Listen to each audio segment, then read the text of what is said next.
রান্নায় মশলা যদি ঠিকঠাক মতো দিতে পারেন তাহলে কিন্তু রান্নার টেস্ট অনেকটাই বেড়ে যায়।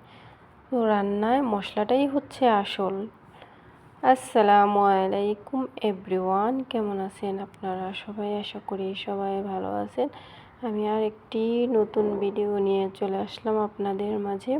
আমি আজকে রান্না করব হলো পেঁপে দিয়ে চিকেন কষা।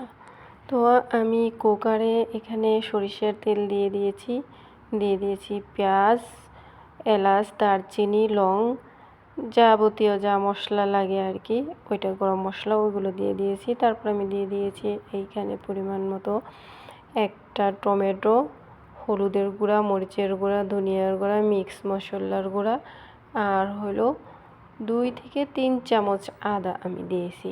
তো এখন আমি ভালোভাবে এটাকে মিক্স করে নেব। আমি টমেটো ভালো করে মিক্স করে নিয়েছি। এখন আমি আরেকটু ভালো করে আবার নেড়েচেড়ে এটাকে মিশিয়ে নেব। তো হয়ে গেল আমার এটা।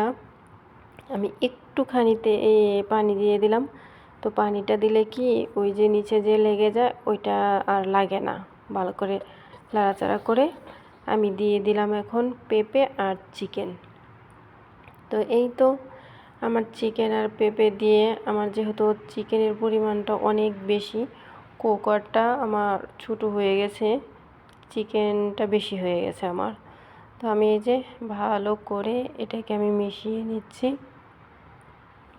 তো মেশানোর পরে আমি এটাকে ভালো করে কষাবো, অনেকটাই কষাবো। যেহেতু চিকেন কষালে এটার যে পানিটা আছে পানিটা বেরিয়ে যাবে, এর জন্য আমি ভালো করে এই যে মিশিয়ে নিলাম। তো আমার হয়ে গেছে, আমি এখন ঢাকা দিয়ে দিলাম। এই যে দেখেন কত সুন্দর, দেখতেই পাচ্ছেন কালারটা আসছে। আমি আবার ফিরে একটু ভালো করে এই যে মিশিয়ে নেব, মিক্স করে নেব, এপাট ওপাট করে নেব। যেহেতু আমার কুকারটা ছোট, চিকেনগুলি অনেকটাই ছিল এর জন্য। তো আমি আবার এই যে দেখছি যে কতটা কষানো হয়ে গেছে। তো মোটামুটি ভালোই আমার কষানো হয়ে গেছে। বেশি কষালে এটার যে লেয়ারটা আছে চিকেনের ওইটা বেরিয়ে যাবে। তো আমি ঠিকঠাক মতো কষিয়ে আর একটু ঢাকা দিলাম। আমি 5 মিনিট পরে এটার মধ্যে পানি অ্যাড করব। এই যে দেখেন আমার একবারে পারফেক্ট কষানো।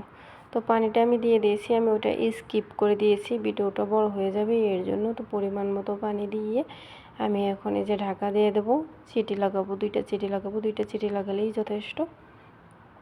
তো আমি এখন এই যে লাগিয়েছি, 2টা সিটি লাগানোর পরে এই যে আমার তরকারিটা দেখেন পারফেক্ট হয়ে গেছে। তো এইটা খেতে ভীষণ মজা হয়েছে অনেকটাই। আমার রান্না শেষ, কমপ্লিট। তো আমার রান্নাটা কেমন লাগলো অবশ্যই কমেন্ট করে, লাইক, শেয়ার করে জানাবেন। তো সবাই ভালো থাকবেন, সুস্থ থাকবেন। আল্লাহ হাফেজ।